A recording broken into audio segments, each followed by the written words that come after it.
खास गरेर यो सबैलाई न्याय दिने संस्था हो। नियम हो, उत्पादकलाई, वितरकलाई, यो सबैलाई नै, उपभोक्तालाई न्याय दिन्छ यसले। कहाँ कसको समस्या पर्यो त्यो समस्या हेर्नुपर्छ, देख्नुपर्छ। काम गरिराखेकै छ। हामीहरूले ट्रान्समिसन लाइन निजी क्षेत्रलाई पनि समावेश खोज्यौँ, त्यसलाई अगाडि बढायौँ र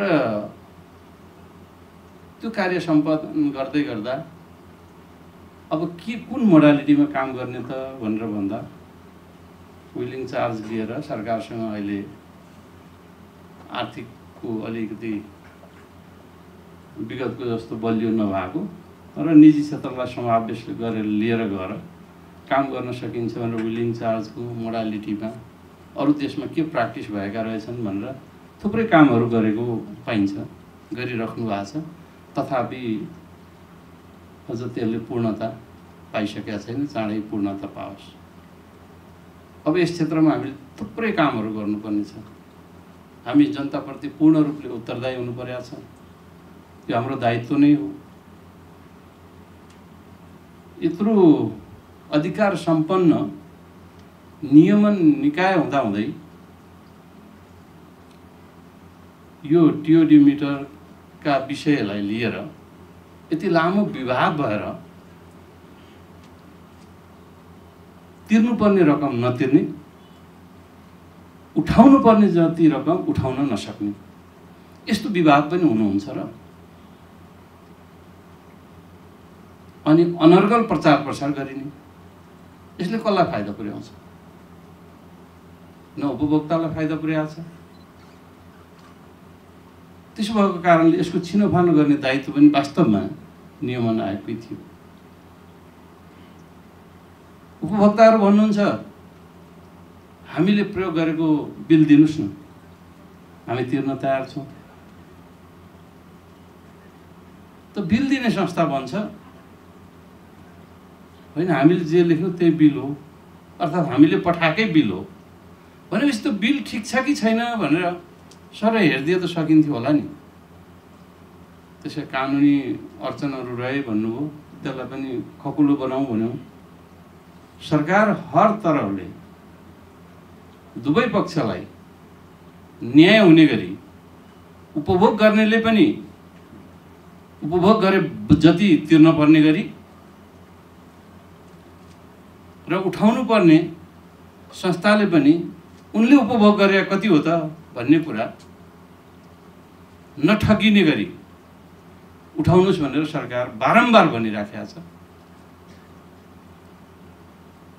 त्यसो भएको कारणले यसलाई छिनोफानो गर्ने काममा यहाँहरू लाग्नुहुनेछ, म आग्रह गर्न चाहन्छु।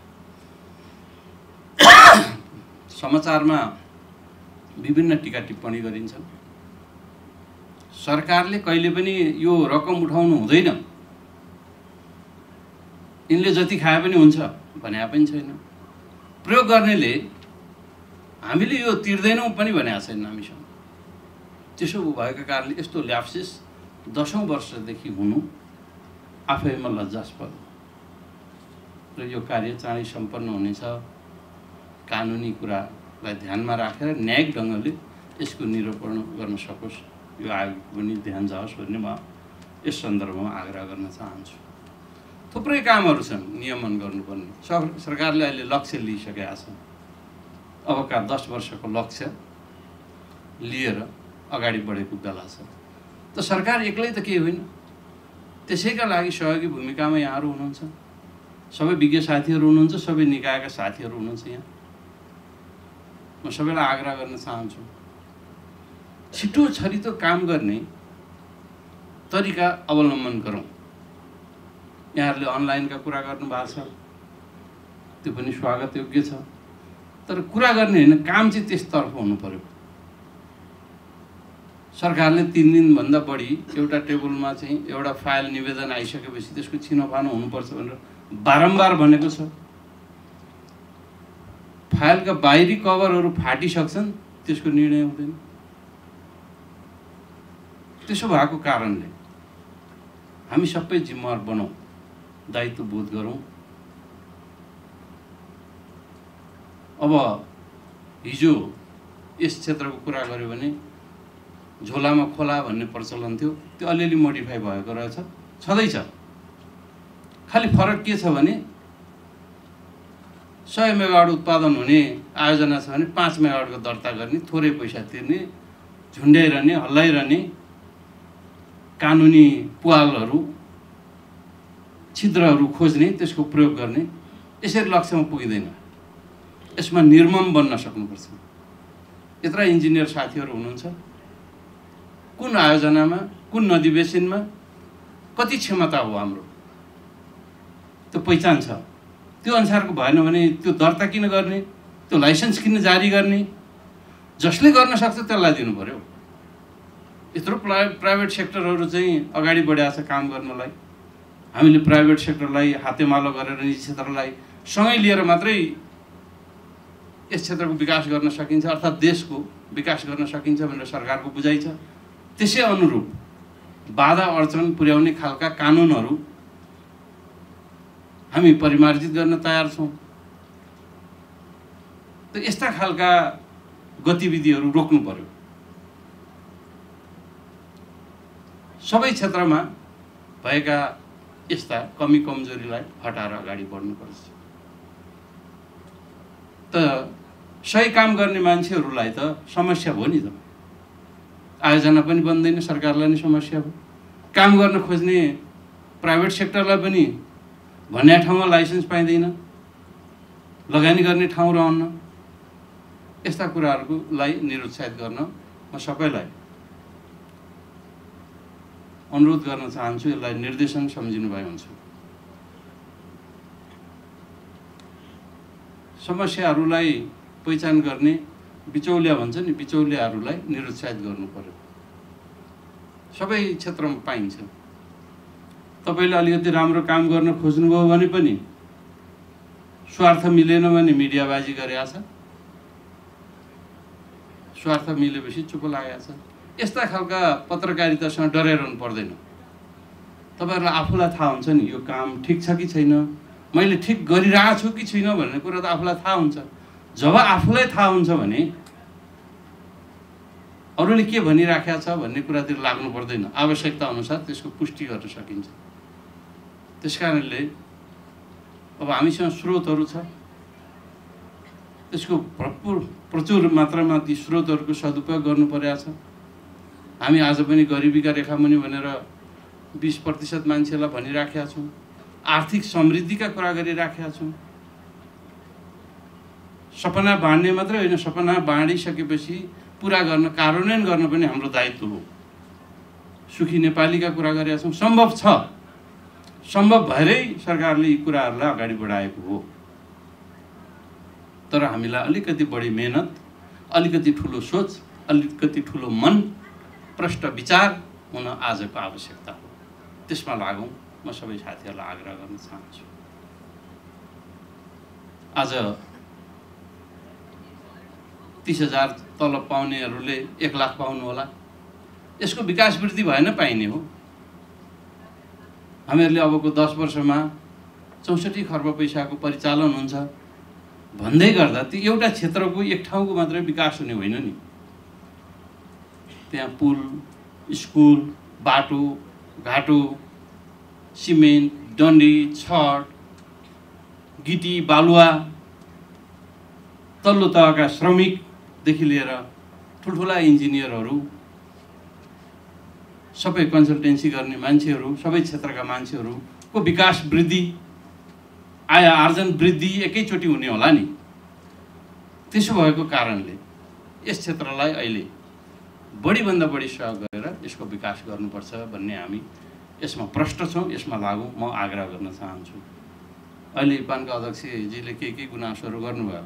हिजोको धङधङी हामीसँग छँदैछ, धङधङी मेटाउनुपर्छ। हिजोको कर्मकाण्डी कामहरू हामीसँग छँदैछ, यिनीबाट बाहिर निक्लिनुपर्छ।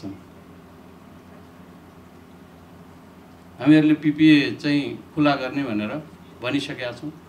अरू समस्याहरू के पर्यो त, कानुनी समस्याहरू भनेर केही कानुनी संशोधन पनि गरिराखेका छौँ। केही गर्ने तयारी भइराखेको छ, छलफल चलिराखेको छ। आरसीडीकै कुरा गर्नुभएको छ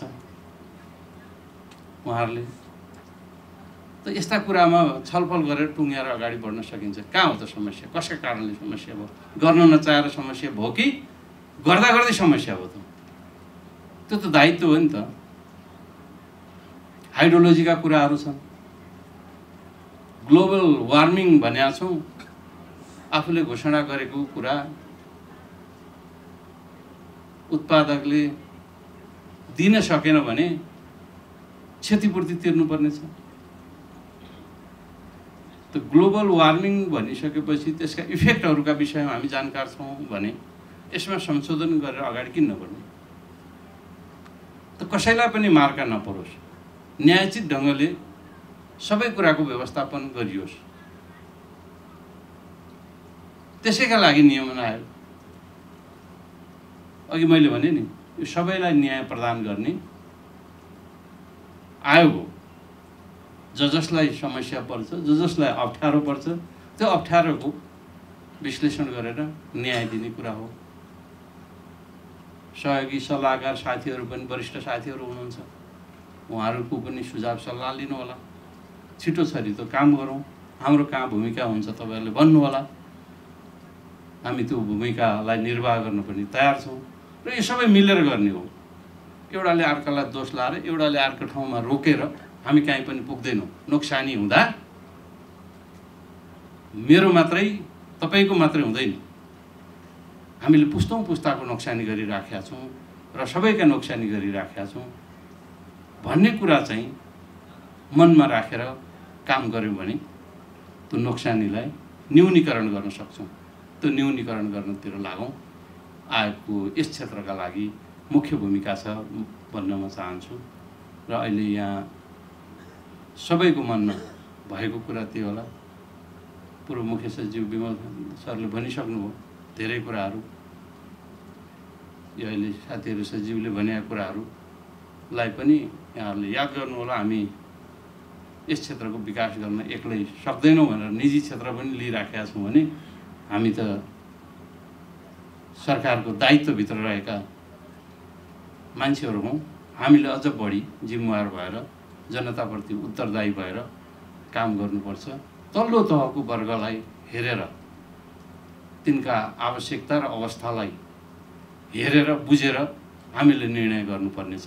त्यसो भएका कारणले हामीले गरेका निर्णयले अरूलाई क्षति नहोस्, न्याय पुगोस् र हामीले गरेका ढिलासुस्तीले हामीलाई नै अन्याय नहोस् भन्ने हिसाबले काम गर्ने सफलता पनि मिलोस्। म यो वार्षिक उत्सवको अवसरमा यति नै शुभकामना दिन चाहन्छु। धेरै कुरा गर्ने भन्दा काम धेरै गरौँ भन्ने कुराको विश्वास राख्दै मेरो भनाइहरू यही अन्त्य गर्ने अनुमति मागे। हस्, धन्यवाद, नमस्कार।